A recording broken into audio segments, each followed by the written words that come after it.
What's going on, everybody? It's JR. You are checking out the Sport Brief. We are here with the real deal. It's my main man, Evander Holyfield. How you doing, Mr. Holyfield? I'm doing good. It's good to see you. Got the team. Where do I get a Team Holyfield hoodie? Well, I can just take it off and give it to you because this is the first one. Oh, my goodness. Yeah. Yo, we're going to barter that off camera. We're going to talk about the film that's coming up Tuesday, November 10th.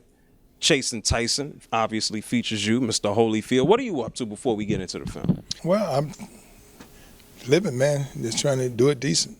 I can dig it. And give us a brief description of the fight. We all know you guys had two interesting fights, one in 96, one in 1997.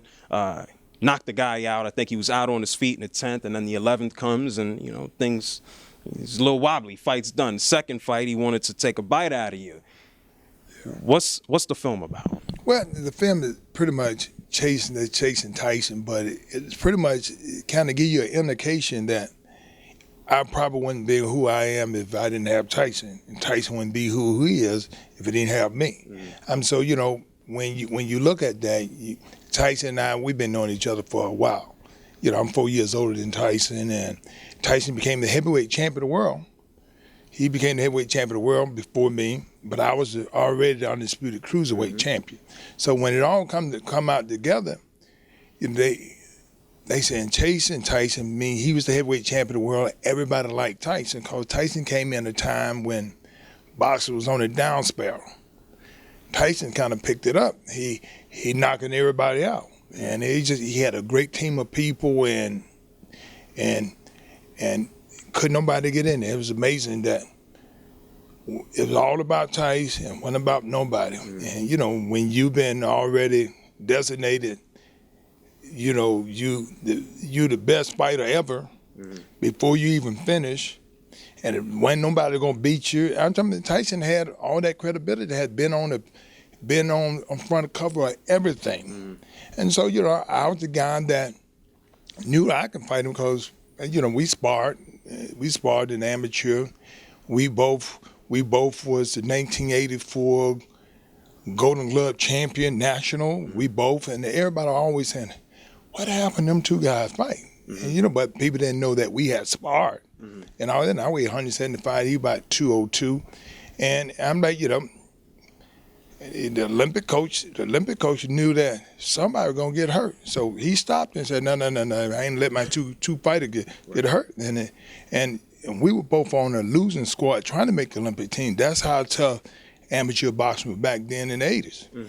And you know, went our separate ways. And there was a lot that happened in between there. You're talking about the 80s. Now we're talking about 96. We know he got knocked out. You had the belt. You had lost the belt. He went away for reasons that we are not going to get into right now. And it didn't happen until 1996. Are there other reasons in there as to why, or does it just have to deal with legal issues, or you not having a belt, or him not having it? Well, you know, of course, when I won the title in 1990, in 1991, Mike pulled out because he had a rib injury. And so, but it wasn't my fault. And Mike had all his supporter was like, you better been glad that he got messed up in rib. I said, what you mean? I better be glad. I said, look, ain't nothing I did. Yeah. They had like I lost my opportunity. I said, look, my goal was to be the heavyweight champion of the world. It just so happened Mike Tyson was the heavyweight champion of the world. I said, the only way I can become the heavyweight champion of the world, I said, I really wasn't chasing Mike. I was chasing anybody who had the belt. Because I was told at 8 years old, I'm going to be the heavyweight champion of the world. So what did they tell you? You were going to be the what, Evander? Heavyweight champion of the world. At 8 years old, they told me. And I weighed 65 pounds. But the thing is, if you don't quit. Now, it was up to me to quit. And, you know, of course, the first time I wanted to quit when I was 11 years old, I lost. Right. If it wasn't for my mama, I would have quit. Right. But my mama kept putting me back on the path. Every time something didn't go right, my mama put me back on the path.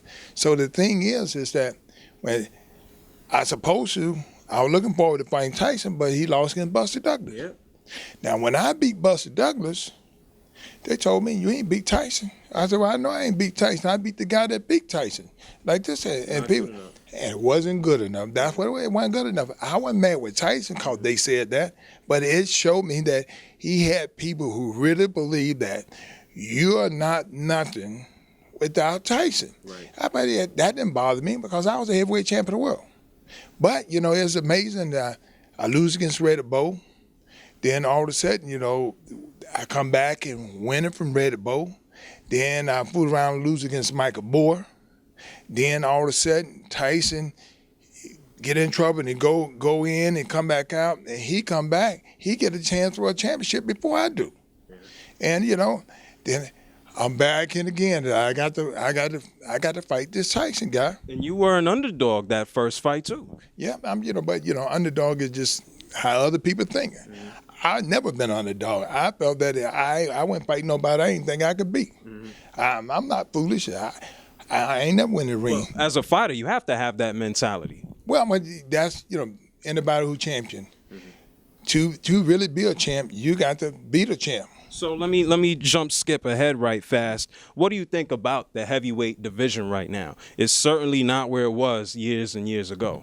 Well, yeah, it's not. But you got to understand the heavyweight division always went up and down. Mm-hmm. Because you got to understand, who other than Joe Louis, after Joe Louis, there was a lot of champions came in, but they never rised it up to Ali did it. Right.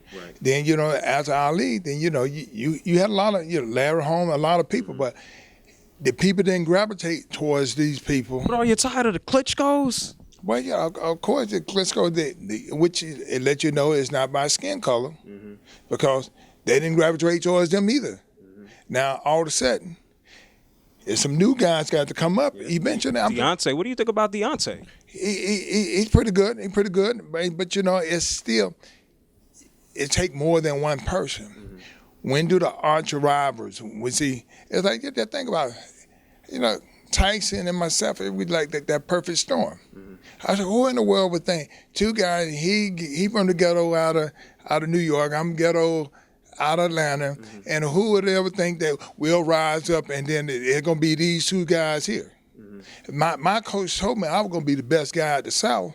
He always told me that, and here it is. When you talk about Tyson, they're gonna say something about Holyfield. You say about something about Holyfield, they're gonna talk about Tyson, and we the two fighters that people love to talk about.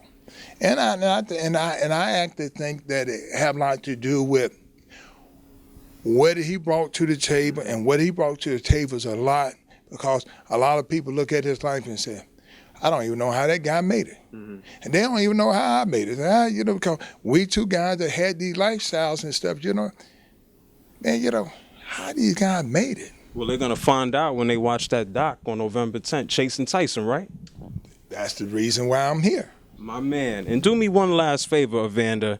You got the shirt on. You're a great champ. I have a request. I'm not a heavyweight, but I think I put on a few pounds. So you got any advice for me if I want to beat somebody up? Well, the fact of the matter, you shouldn't fight if you don't have to.